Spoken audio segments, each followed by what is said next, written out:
Welcome to the Cure Chronicles. I'm your host, Jeff Galvin. I'm honored today to welcome Louie Ortiz-Fonseca on this week's episode of the Cure Chronicles. Louie is a highly acclaimed HIV LGBTQ plus advocate and an accomplished artist. While Louie was a teen, his father was diagnosed with HIV and later died from complications related to the AIDS. In 2014, Louie co-founded the Gran Varones, a digital program that highlights queer and trans people in the Latino and Afro-Latino communities. Currently, Louie is the director of the LGBTQ Health and Rights at Advocates for Youth, a nonprofit that partners with youth leaders, adult allies, and youth-serving organizations to advocate for youth sexual health, rights, and justice. At Advocates for Youth, he also hosts a YouTube series called Kikis with Louie that features honest, deep conversations about the most challenging issues facing queer youth and youth of color. Louie, thank you for joining me today.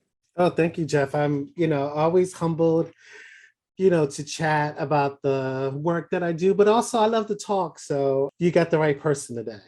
Oh, that's so funny. I love to talk also, but you're wrong about being humbled. I am humbled.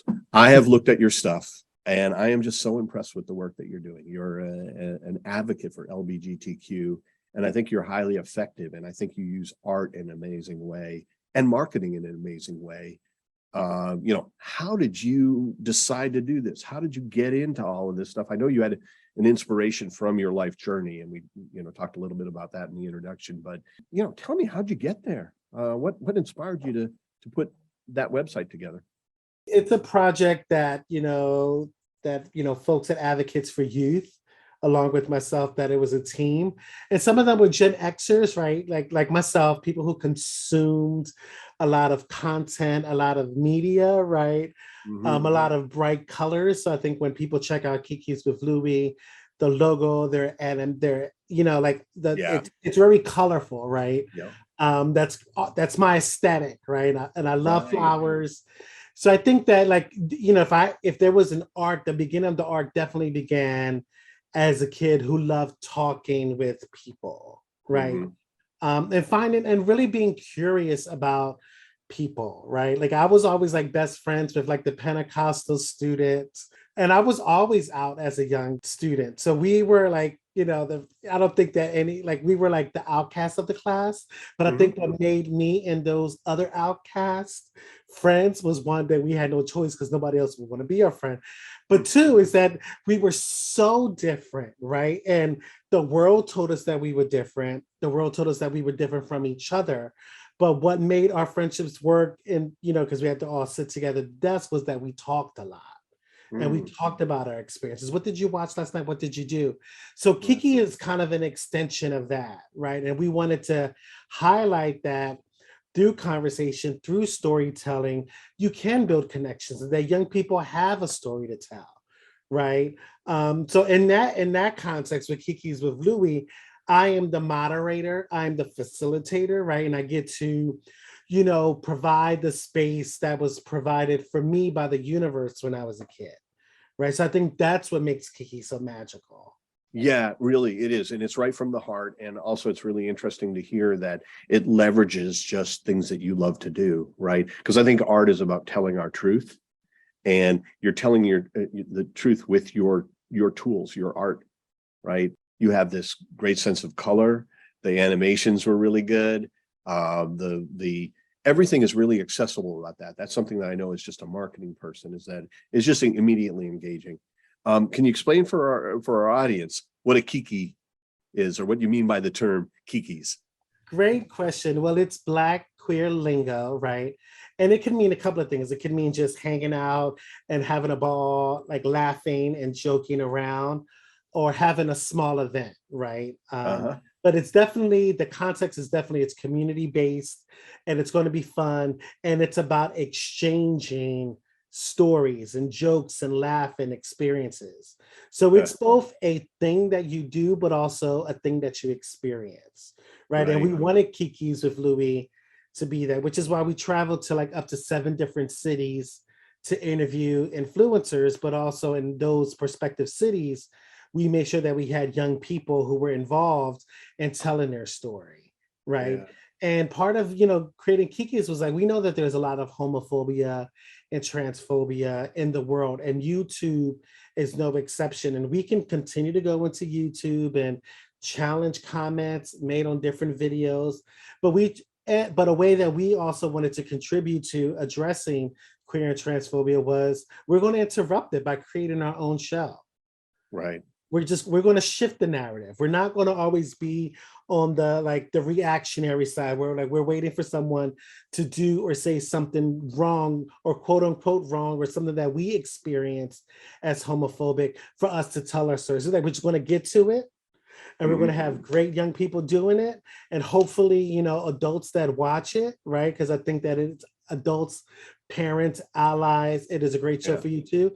And I think it also teaches adults like how to just sit there and listen to young people without necessarily prescribing a fixer or an anecdote, right? Or a remedy, right? It's just listen to the stories, because young people have what they need innately, and sometimes they need to tell their story to get to the answer to the question they may be asking. Yeah, absolutely. And I think with the example that you used, right?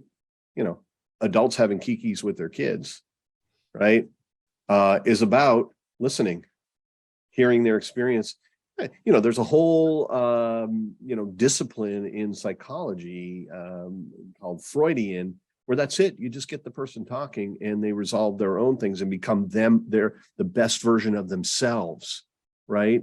The happiest version of themselves, the most effective version of themselves, because they have a sounding board that will kind of keep them focused, but just keep them talking, right? Yeah, no, it was great practice. I am a father of a 19-year-old.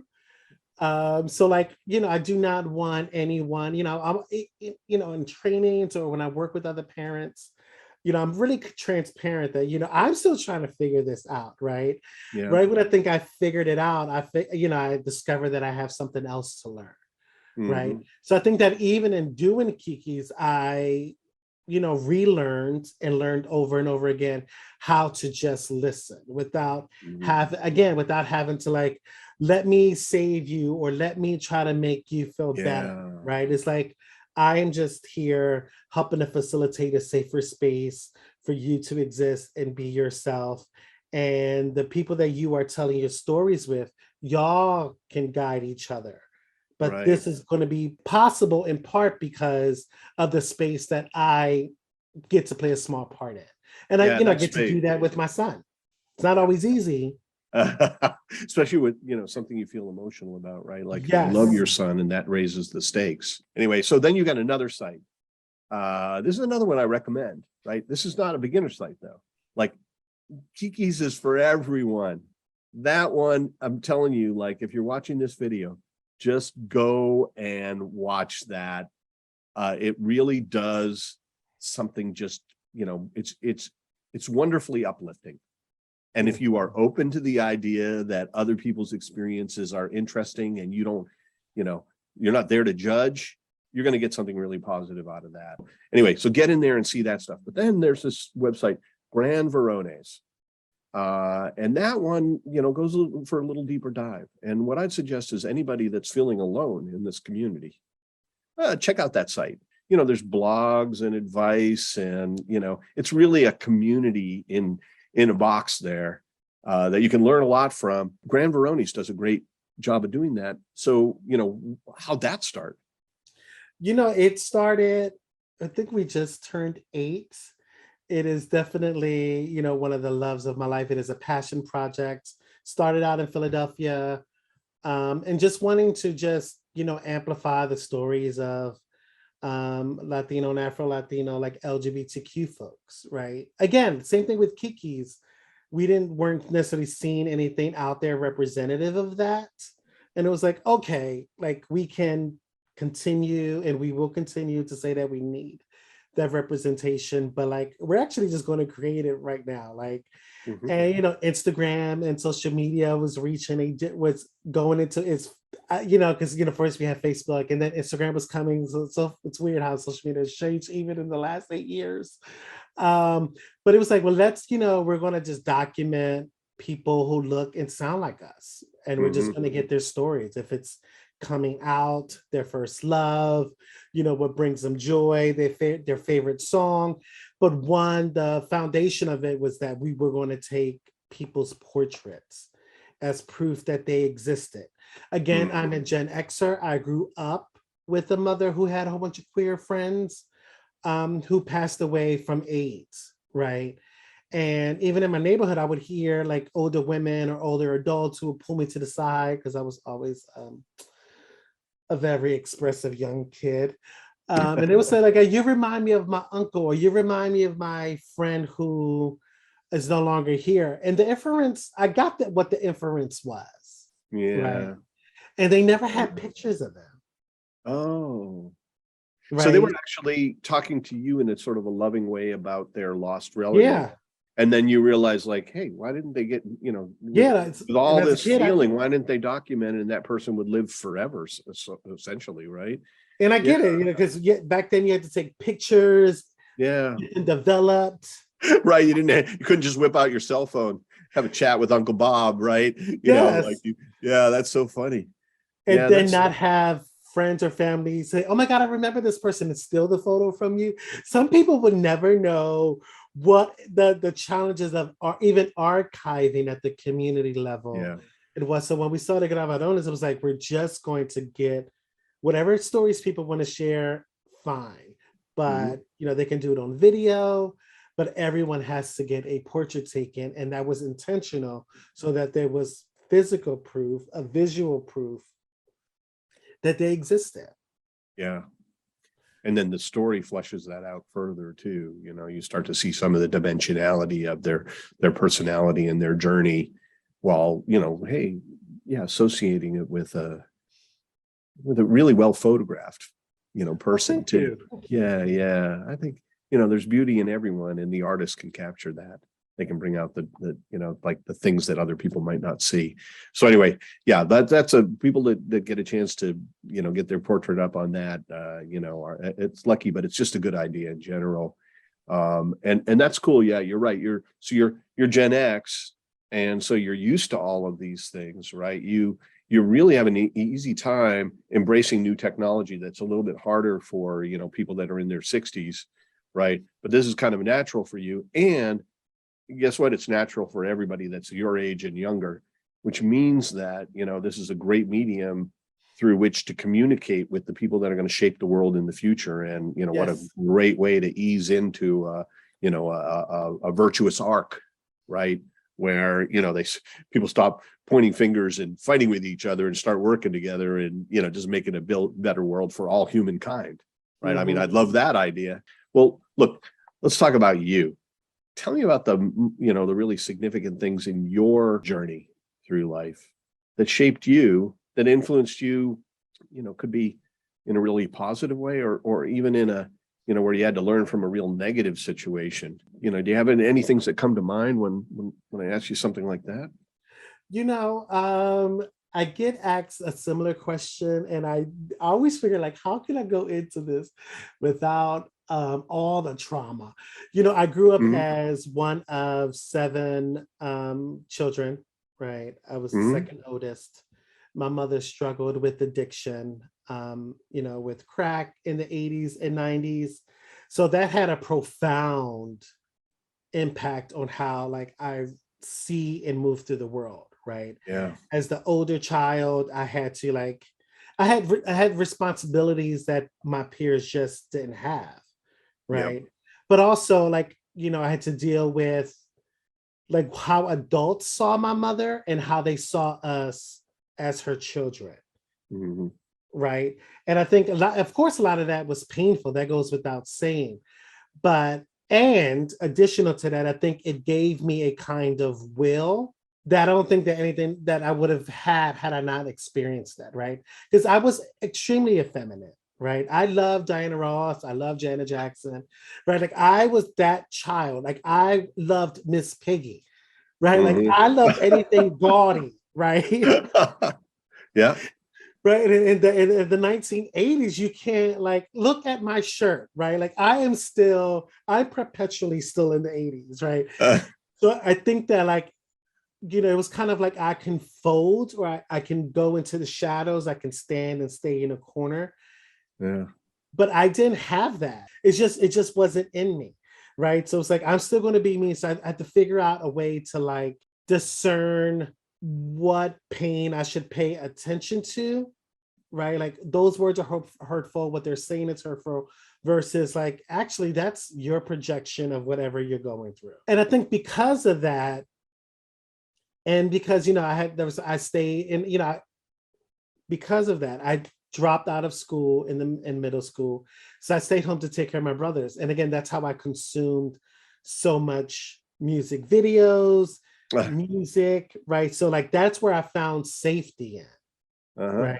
And I knew that growing up, even as a kid, I knew that I was going to be something. I didn't know how I was going to be, how I was going to get there, but I knew innately. It was like, all I have to do is just wait. I just have to look for this opportunity. It's going to come. But I know that despite what everything people are directly and indirectly telling me, I know that I'm going to be something. Because this is one of the things that you were saying is like, all of that pain, all of that incoming, gave you will. And I was like, well, what if it hadn't given you will? What if it had just broken you, right? Like, this is what I was thinking is like, okay, well, do you have any, kind of secrets of how to turn that into will to become that great person that you were always meant to be versus, to start to internalize that stuff and to end up, broken by it and giving up on your future or even worse, giving up on working towards your future, trying to control your life and move forward. I think that, I also had great adults in my life. Yeah, they may not have all been in the same room with me at the same time or were doing or supporting me at the same time. But like, it is like, Donkey Kong, right? Not that I play that game because with the barrels being thrown down by Mario. Yeah, but like, like when he swings from rope to rope, sometimes a support system is like that. Like a support system carries you to your next rope or carries you to where you need to be next. So maybe one of the tips that you're saying is have a support system. Identify the people in your life that, care about you, don't judge you, and can help you through these things. Like can have a kiki with you. Right? Yeah, and it can be someone you only meet one time. I remember one time me and my best friend Robert cut class because we were always teased. And we both love Janet Jackson. And we cut class, right? And we had like maybe $2. This is like 1990, maybe. Mm-hmm. And $2 went a long way. And I remember we bought a big bag of chips and a couple of canned sodas. And we went to a playground and there was a young girl there around our age. We were like 13, 14. And she was there cutting class. And I still think about her because we had such an amazing day on the Springs, just talking. She made us feel safe, right? I remember us doing the same for her, and we spent the entire day with each other. I can't even remember her name, but it was like it sounds like a Ferris Bueller day, right? Yeah. That it really was like a connection and drama. And she sustained me until the next thing that I needed, right? So I think it's those kinds of experiences that help me get that still drives the direction of my life, still drives me working with young people, which still drives me like working with adults who even may be hard-headed, right?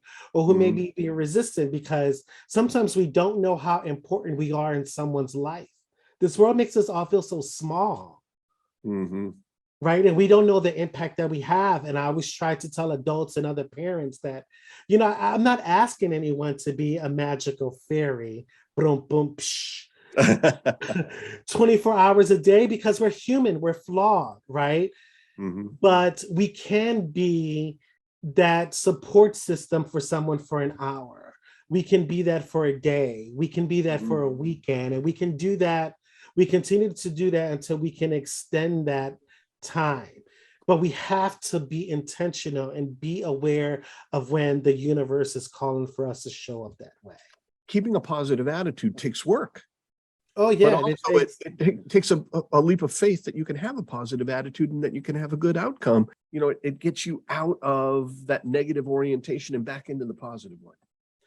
I think it's part of it is because as a young person, I experienced great pain and great loss. I'm still unpacking a lot of that, right? I think, when I recall some things, I'm like, oh, that's what I unconsciously learned about my mother. That despite her addiction, she kept all of us in the same house. Mm. Or, the I always had a radio, or I always had cable, right? As a teen, I don't know if I made that connection as like that was an expression of love for her from her, Uh-huh. right? But Yeah. now as a parent, I'm like, oh, You said there were some privileges associated yeah. with taking care of everybody. Good And for you. she never Yeah. watched cable. She wasn't a TV watcher. So Yeah. now I get, I'm like, oh, the cable was for me to have my MTV. I Yeah. got money to buy CDs because she knew that kept me out of trouble. And it's those every little things that feed into your dreams. Yeah. Right? Like I'm going to entertain people when I'm going to be a dancer. I'm going to dance for Paul Abdul. I'm going to dance for Janet Jackson. And then Yeah. you hear it from other adults who are like, oh my God, you are so funny. You need to be on TV one day. Right? Yeah. Things that were like in passing, right? But looking back, I'm like, oh, that was the water on my seed, the water on my leaves. Hindsight's always 2020. And sometimes you have to get way past something before you can look back at it and see the mountain that you just crossed, the shape of it. You got to be a distance past it, right? It's hard to tell what's going on when you're, climbing up the side. But I think that is interesting because I think about your mom, right? Because she could have spent that money on drugs and she didn't. And so there was something motivated her to do that. And, Mhm. And what you said is that she cared about you enough to ratchet, to limit her drugs to the point where she could still pay for cable and a 2-bedroom apartment. Like she had self-discipline, even though she was facing challenges and she was actually climbing her own mountain without abandoning you. Yeah, And I mean, that's really we interesting. have that kind of framework now, right? But that wasn't so much back then, right? It was like looking at the other side of that, right? Like, why is she doing drugs, right? And I Yeah. think that's the only thing I heard. So again, and I think that I share those stories on Gravadones. I share, what it was like to be a young person with a troubled adult in the household who was only given what they could, right? Mm-hmm. Mm-hmm. Um, and I try to, in building the world that we all deserve, in building a new world, like I don't have any gripes with my mother, right? Because I'm a parent now, right? So I'm sure my son has gripes Yeah. with me because I did not get up. But like understanding like how those things impact my work with young people, right? And like what is my pain? What is my Mm-hmm. so that I'm not projecting on other people, but also knowing that there's something beautiful on the other side. And sometimes we just need to hear that, right? That doesn't mean not to feel the pain, not to feel the disappointment, not to like be raging over the struggle, right? Whatever that may be in our personal lives. Um, but knowing that there's something beautiful on the other side, just as beautiful on the other side, right? So like we can Yeah. pause. So I think that's why all those things shaped my life and they continue to shape my life. And I hope that in my work, I'm reminding people that it's okay that it shaped their life. It's not something that I'm going Yeah. to deny that happened. It's in the Yeah. back seat of the car. It's in the passenger seat of the car. It's just no longer in the driver's seat. Huh. Well, that's an interesting metaphor. Yeah, I get it. Yeah, like accepting that and seeing it from a different perspective and seeing, well, I think in some ways, if you're happy with yourself right now, whatever happened in your past shaped you that Mhm. way. So you can give it a little bit of credit, and you can find at least some of the good stuff in there. This is really amazing to hear you kind of like pull out the threads of how that, built you into what you are. And now you have a totally, you have some appreciation for also the, being a parent now, right? but still, it must be a little bit ironic to you when your son is mad at you and you're just like, you're mad at me. It's like, really, let me tell you about my childhood. You didn't get the Xbox? Let me tell you about my childhood. That does cross my mind, which is so funny because I would see that like on like growing pains growing up. And I would think like I would always side with the child, of course, because that's who I related to as a teen. Yeah. And now I'm like, oh my gosh, when did I become the dad of the sister? Right. Yeah. But it definitely puts, again, it gives me a different perspective on like what it takes to be a parent in this world, what it takes to be a parent of a young Black person in this world, a young queer person in this world, what it takes to be a parent whose, your former partner is, succumbing to HIV, right? All those things that I just did not, because my mother was my mother. I never like connected her to being her own human, right?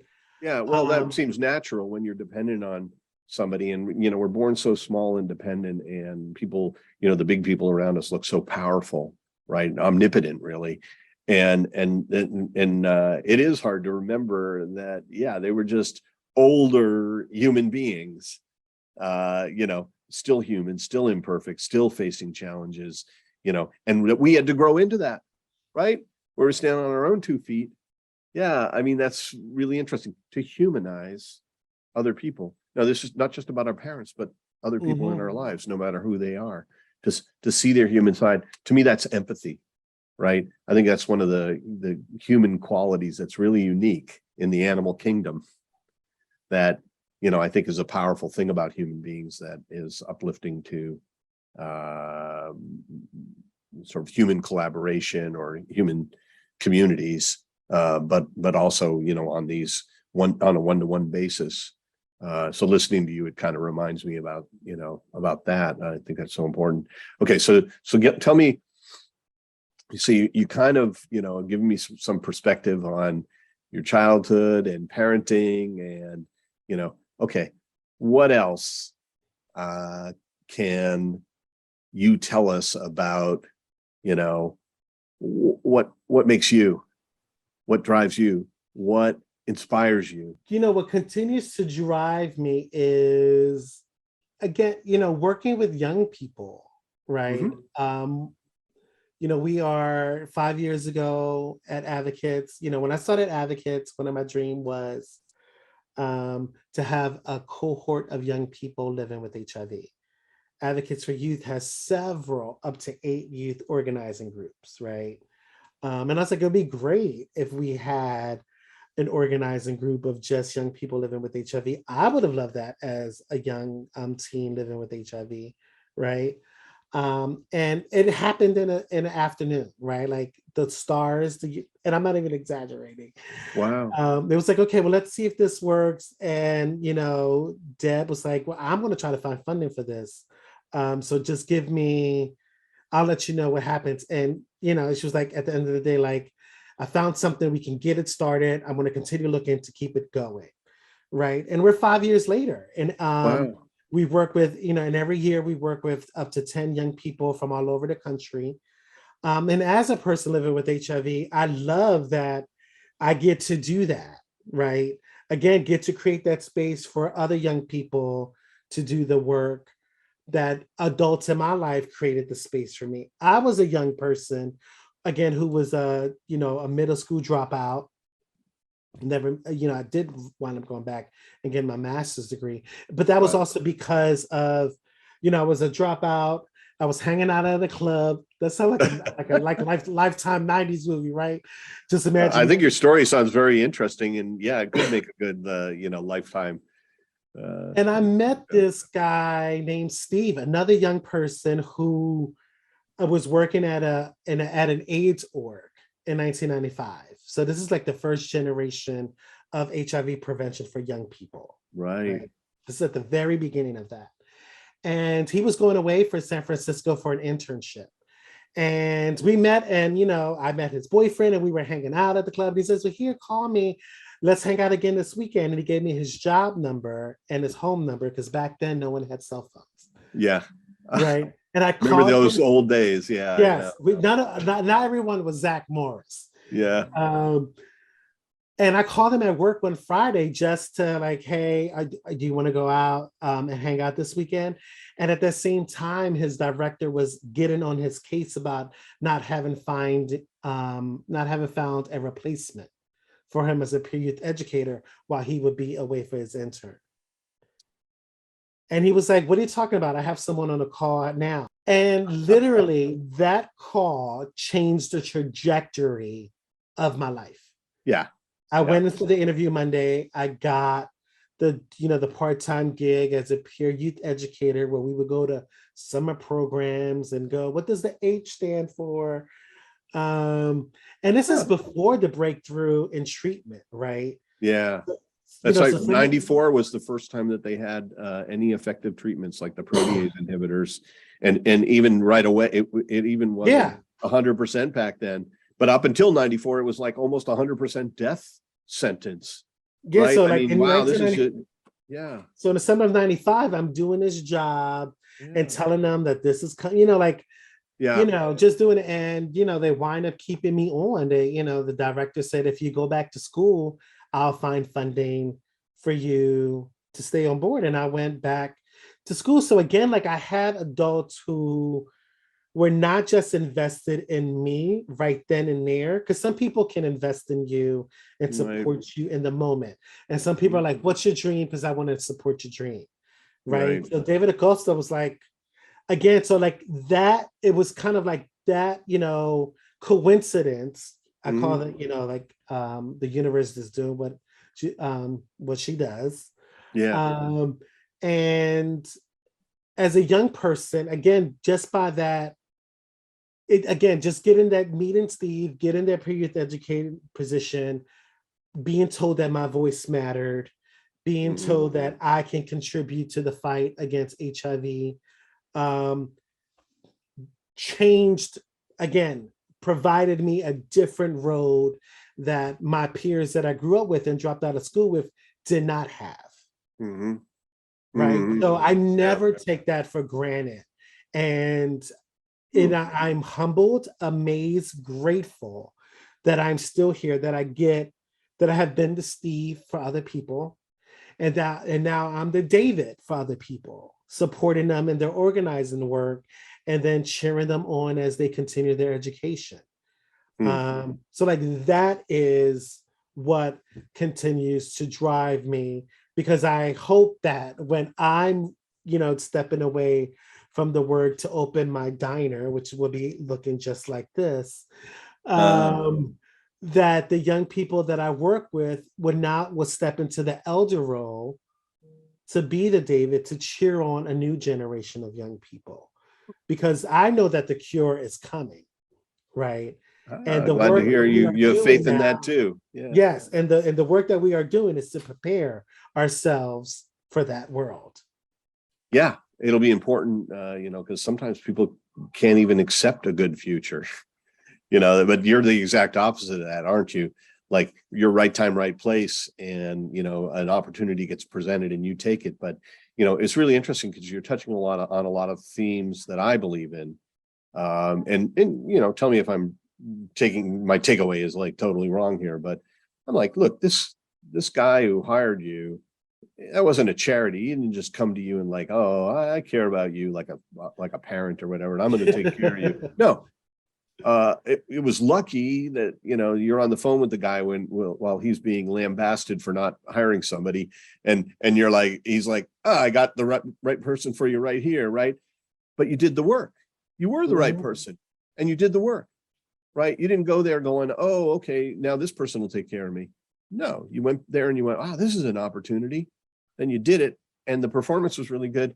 He's like, we like you here. And if you could stick with it, you could, and you want to go back to school, we'll find a way to do that too, right? We don't want to lose you because you were making your own future. You were giving value. You were working on something that you kind of cared about. And I think that that's a big part of taking control of your future is to be willing to give value, right?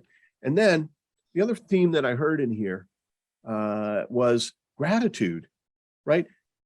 without gratitude, you can't experience joy. So if you take everything for granted, then, the only thing that can happen in your life is that it can fall short of expectations, right? But when you look at what you have that wouldn't necessarily be part of your life, if you hadn't had the journey that you had, or you hadn't had the people that you had, or the opportunities that you had, you can actually take joy away from that. Joy builds, confidence. Joy builds faith. Joy builds a positive attitude, and gratitude feeds that joy. Mm-hmm. And then lastly, it was about looking into yourself, and we touched on this a little bit earlier in the interview. Looking into yourself and seeing what was there, right? And gravitating towards that stuff. So you're like, I was out telling people about HIV. Yeah, not just because you were good at it, but because you wanted to do it, right? Right. And so, there's another thing, which is, to the extent possible, and I don't think that you can just go, well, I want to be a horse breeder, or, I want to be an astronaut, that doesn't automatically happen because you're like, that's what I dream of. That's what I'm passionate about. But if you're passionate about something and you head that direction, a lot of the stuff that you encounter along the way, even if you never get to walk on the moon, even if you end up just sweeping floors at NASA, right? You might still come away with a lot of joy because you're around something that you're actually interested in. And I hear that as well, where it's like, you knew you, right? And, they offered this thing and you were like, yeah, that sounds like me. I'll take that. I'll give it a try. And then you're brave enough to just jump in with both feet and, bring that passion and bring that energy and voila, they're like, hey, don't leave us, Louie. We'll pay for your master's. You got a master's also. So that's really cool. I think there's a lot of really, important life lessons in the stories that you're telling us. I guess this is something that happens all the time on Kiki's. Maybe it's not, maybe you as an interviewer probably don't have to conclude anything, right? Because you're just like, let them tell their stories and let everybody conclude their stuff. Okay, so there I am, hopefully I didn't pollute this interview by interjecting kind of my impression of what I heard. So if anybody's listening to this and you got other lessons out of it, kudos to you. Go with it. Don't let me hold you back. But I really, I found what you're saying, very interesting and very inspiring. And like I said, I love what you're doing with it. I love the artistic angle. I love the accessibility. I love the color. I love the, just sort of celebratory, feel of, the Kiki's with Louie series, but also your website. I think that it is also a celebration of life, and it gives people an opportunity to find lessons and find joy and find gratitude and all these things that I think are so important in life. So is there anything you'd like to close on? Any other things that you'd like to talk about? Any advice you have for our audience that's trying to understand LGBTQ, trying to live as LGBTQ, trying to deal with HIV diagnosis, whatever, like you've seen it all. Is there anything that you like to share with folks that are, out there in that situation? Without sounding too cliche-ish, I have good days and bad days. Like we all do, right? And in this current climate, it can sometimes feel like bad days are more ever present, right? I heard one time, and I can't remember who said it, but the quote is that hope is a discipline. The world wants us to give up so much. We give up pieces of ourselves depending on the spaces that we're in, who we're talking to. We give up pieces of ourselves to get through the day, to not argue with our partners, ourselves, or the person at the cashier, right? Right. But I hope that, it is my, my wish, my prayer that we don't give up hope. You're here to that. I mean, absolutely. And I'll tell you, things become cliche because they're true. And so thank you for laying that on us. And that's a great, thing to close on. And I really appreciate this interview. It was so much fun talking to you. You are a good talker. Let's do this again sometime. Yeah, you told me, you warned me right up front. Let's do this again sometime. Hopefully, I'll tell you, I have a lot of hope in our future. And I get what you're saying about hope being a discipline, and also, sort of renewing that from time to time, looking at your own life with a good perspective, so that you can see that there are these positive threads in it, and that we are heading to something better, and we're certainly trying to do that, here at AGT. That's, what drives us. So thank you for, joining us today on the Cure Chronicles. And I think this really helps support, everything that as a community, we're all collectively trying to do, which is just to improve each other's lives. And so thank you for being a great advocate in that space. Thank you. All right. Take care. Bye. Bye.